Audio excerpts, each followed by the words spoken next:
আসসালামু আলাইকুম এভরিওয়ান, কি অবস্থা সবার? হোপফুলি সবাই ভালো আছো। তো আজকে আমি দেখাবো কিভাবে শর্টকাটে আমি পাস্তা রান্না করি।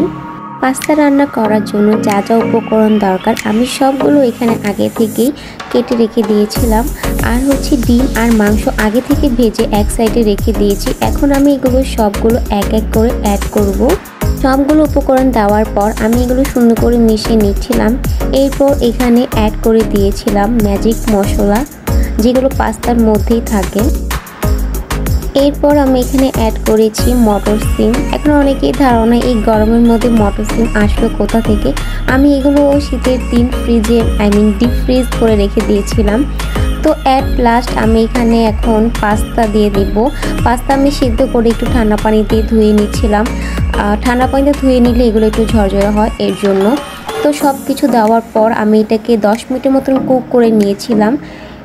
ফাইনালি আমার পাস্তা রেডি হয়ে গিয়েছে।